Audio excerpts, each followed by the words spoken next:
Number 10 leads us to the Megalania. Megalania is also known as the giant ripper lizard, and it was a massive prehistoric lizard that roamed Australia between 2.6 million years all the way down to 50,000 years ago.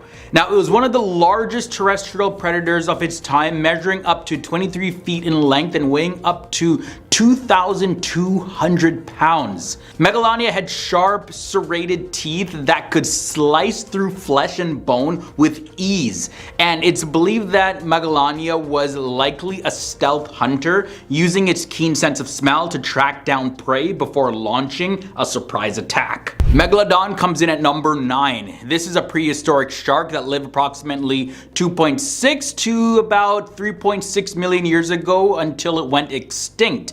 And it was one of the largest predators that have ever existed, with an estimated length of up to 60 feet, which works out to be 18 meters, and it weighs around 60 tons. Megalodon's powerful jaws contained up to 276 teeth, which could reach 7 inches or 18 centimeters in length, and it was a carnivorous predator that primarily fed on whales, dolphins, and other marine mammals. Coming in at the number 8 spot is the terror bird.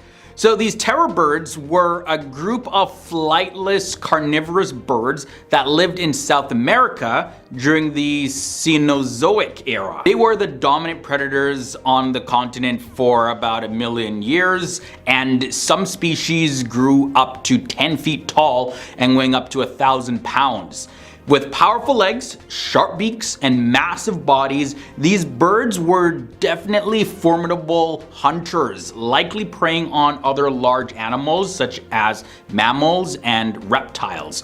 But despite their name though, terror birds, they were not actually birds of prey, but rather what they would do is chase and kill their prey on the ground.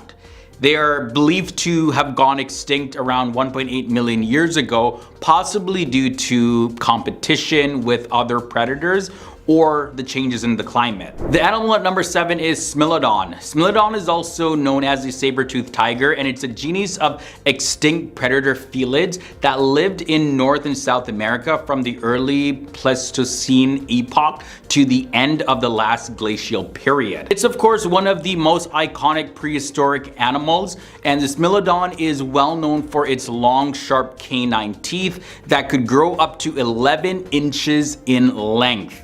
Also, it's believed that the Smilodon, they primarily hunted large herbivores like bison, horses, as well as camels. And as a matter of fact, despite being called a saber-toothed tiger, Smilodon is not actually a true tiger because it lacks the ability to retract its claws like modern tigers and other cats. The species is estimated to have gone extinct around 10,000 years ago. Sarcosuchus comes up next. Now, they're also known as the flesh crocodile, and it was a massive prehistoric reptile that lived approximately 112 million years ago.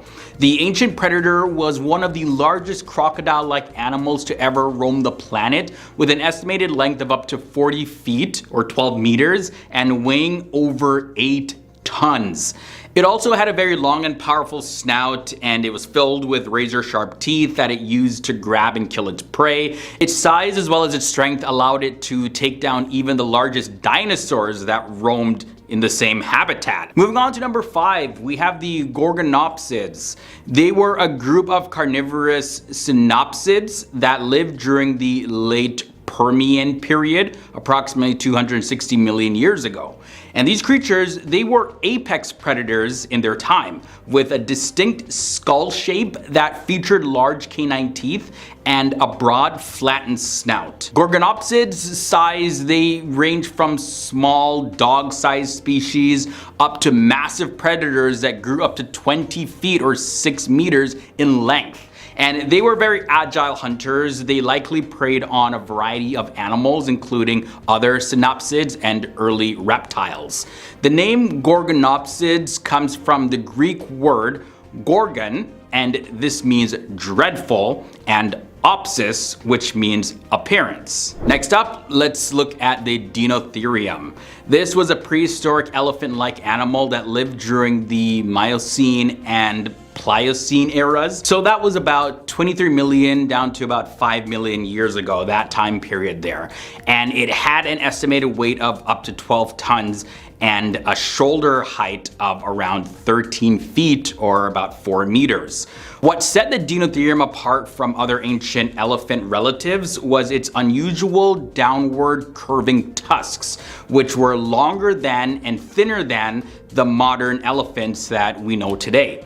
These tusks were used to strip bark from trees and branches, allowing Deinotherium to feed on a variety of vegetation. Although Deinotherium went extinct millions of years ago, its fossils have provided important insights into the evolution and diversity of prehistoric elephants and their relationship to modern day elephants. Moving on to number 3, the Quetzalcoatlus. Try saying that 3 times fast. The Quetzalcoatlus was a pterosaur that lived from 70 to about 60 million years ago, in that time period upwards. And it was one of the largest flying animals known to have ever existed, with an estimated wingspan of up to 40 feet or 12 meters and a weight of over 500 pounds. Quetzalcoatlus had a long toothless beak and a long neck which it used to pluck prey from the ground or water. And it's also believed that this pterosaur animal was a skilled glider, using air currents and thermals to soar over long distances without flapping its wings at all. Quetzalcoatlus went extinct along with the rest of the dinosaurs. Number 2 leads us to the dreadful Titanoboa. Titanoboa was a giant prehistoric snake that lived during the Paleocene era around 60 million years ago. It was one of the largest snakes that has ever been discovered, with an estimated length of up to 42 feet or 13 meters and a weight of over a ton. Titanoboa was a member of the Boidae family, which includes modern day boas and pythons, but it was much larger than any of its living relatives. It likely lived in swamps and wetlands where it hunted large prey such as crocodiles and turtles. And Titanoboa's size was made possible by the warm climate that it lived in at the time. Ending this episode off at number 1, we have the Tyrannosaurus rex. Tyrannosaurus rex, or T-Rex for short, was a massive carnivorous dinosaur that lived during the late Cretaceous period, more specifically 66 to 68 million years ago. It is one of the most famous and iconic dinosaurs, known of course for its very powerful jaws, its sharp teeth, and its fearsome reputation as a top predator, as well as its itty-bitty hands. T-Rex was one of the largest meat-eating dinosaurs, growing up to 40 feet or 12 meters in length and weighing up to 9 tons. Its long and heavy tail provided good balance for it, while its powerful legs allowed it to run at speeds of up to 20 miles per hour. Starting with number 10, not every animal can be used for halal meat and sacrificed. No animal with defects should be used. Animals without ears or more than 1/3 of the ear that's defective, or partially blind or totally blind animals with horns broken from the root, animals that have most or all of their teeth completely missing, also animals that have limbs broken or 3-legged, even animals that have their tails cut off. Also, sick and emaciated animals that lack the ability to move or walk are completely avoided when it comes to sacrificing and halal meat. Now, number 9, very important point. God's name has to be invoked in a blessing that is called the Tasmiyah, and it's said before any slaughtering. Generally, slaughtermen around the world use the most common phrase, and it's Bismillah Allahu Akbar, which means in the name of Allah the greatest. Another practice is that only one animal can be ritually sacrificed at one time, and the other animals, they cannot experience seeing that other animal being sacrificed. So every single effort is taken to ensure that the animals are not present with other animals during the time of sacrifice. Also, animals, they gotta be treated well. The Islamic religious law also outlines how the animals must be treated during its life. So actually, animals are not allowed to be mistreated or caused any pain. It must also be provided with enough space to roam about, just live its life, and also needs to have access to clean water, food, and fresh air. So they're not to be boxed up and hoarded together with other animals in very cramped and tight and dirty spaces. Another important practice is that knives are sharpened to the optimum degree, and the slaughter should be carried out quickly and effectively to minimize the suffering that the animal is going to be experiencing. Next up at number 5, the practice of making the animal have a quick end to its life. So we know that the animal is to be slaughtered with a very sharp object. Now, slaughtering is to be done by cutting the throat or piercing the hollow of the throat. And this specifically is done to take the animal's life in the quickest and least painful way possible. So there's no need for the use of stunners, and this practice also allows the quickest bleeding of the animal. It's not a prolonged process at all. Now, this one may be a common practice associated with Islam. All blood must be drained from the animal. Now, there is scientific reasons too for the choice of halal meat by Muslims. Animal blood contains enzymes and harmful microorganisms as well as toxins.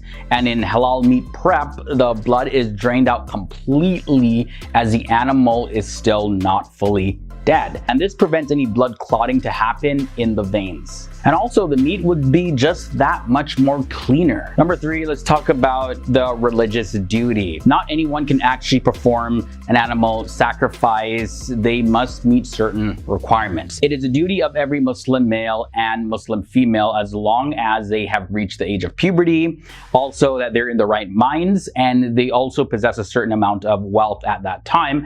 And the Muslim must make a sacrifice in the name of Allah. So not just any random or reckless person can do this. Also, there's a rule for removing the skin.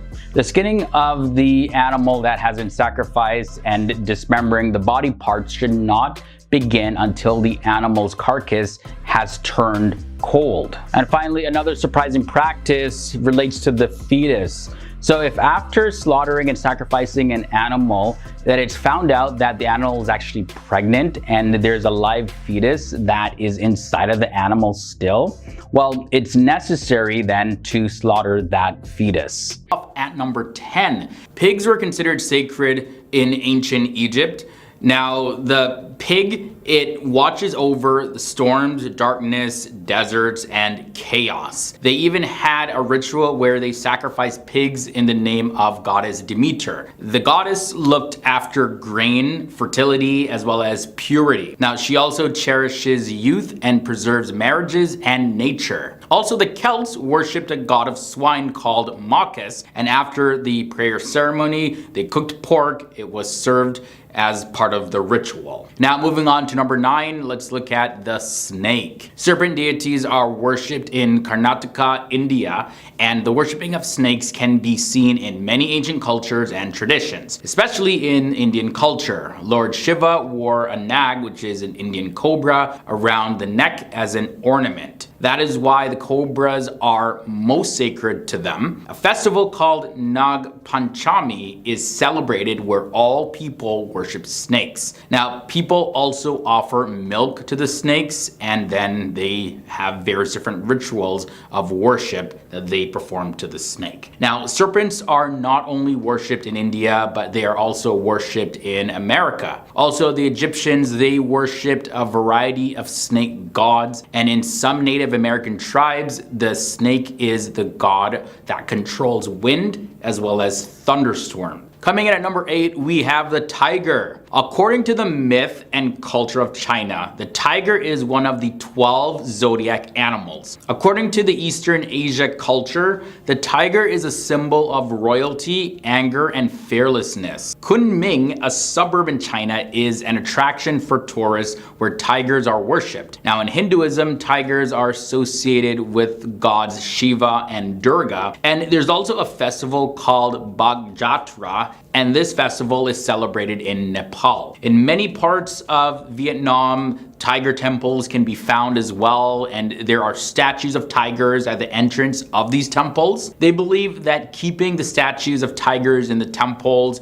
and palaces will keep evil spirits away from entering the place. From there, we move on to cattle at number 7. Ancient Egyptians, Zoroastrians, as well as Greeks and Hindus consider cattle holy creatures. They mostly worship cows and buffalo and slaughter ox in the name of God. In South India, for example, a ritual known as Toda is performed where every year a bull calf is sacrificed and is eaten by adult males. They celebrate the birthdays of bulls every year, and later, when they die, they mummify their bodies and hide them in a tomb. Cows are most respectable in Hindu culture, of course, and that leads us to number 6. The people of Thailand believe that the white elephant contains the soul of a dead person. Elephant statues were built as seats of the souls in Sumatran culture. North Borneo culture has a completely different meaning. There was a story of a tribe chief that had collected a certain number of human heads. Wooden elephant figurines were then placed on the top of a bamboo pole. In India, Lord Ganesha has the head of an elephant, and a festival called Alunam is celebrated where unmarried women worship elephants by dancing and singing songs. Now for number 5, this animal is the monkey. According to the Chinese zodiac, monkeys are at number 9 in the 12-year cycle of animals. Hanuman is a monkey god figure for Hindus, and now some Buddhists believe that monkeys are an incarnation of Buddha. Over in Japan, monkeys are seen as teaching the proverbial principle to see, hear, and speak no evil. Over in Togo and French West Africa, monkeys are also worshipped there as well. From there, let's look at wolves at number 4. According to the mythologies of Eurasia and North America, the wolf holds a significant position. In many cultures, wolves are identified with a warrior. Also, the name of God of the Tlingit community means wolf. The shamanic Turkic believe that they are descendants of wolves also. Now, the wolf is often related to the Greek gods Zeus, Apollo, Artemis, as well as Leto, and they say that wolves seem to act as divine messengers of the god. Number 3 leads us to man's best friend, also known as dogs. Dogs carry religious significance in Nepal and India. In Nepal, dogs are worshipped in a 5-day festival called the Toihar Festival, and in Hinduism, dogs are considered a messenger of the god of demise. It is also believed that dogs are the guards of heaven, and dogs are also worshipped by the Nosari tribe of Western Asia. Coming in at number 2, we have goats. In ancient times in Syria, goats were covered with silver necklaces and were left open on roads on the day of the king's wedding. It was believed that they carry evil in them, and in Northern Europe, the community Lezi has goat horns, ears, and legs, and in certain parts of Africa, goats were used for divination by some people. Goats are also worshipped in Greece and in Egypt. Now, for number 1, this animal is the horse. Turkish and Indo-European people mostly worship horses. Now, it's believed that the god of water, Poseidon, was the god of the sea, storms, earthquakes, as well as the god of horses. So there's a significance to horses there. Mules and horses are holy to Romans as well. And in Hinduism, the god named Hayagriva, well, if you take a look, he has a horse head. Gonds, which is a tribe in India, also worship horses. Horses are commonly worshipped in Europe as well, and a bachelor is wrapped with a horse in Balkan culture to transfer the sexual power of the horse to the individual.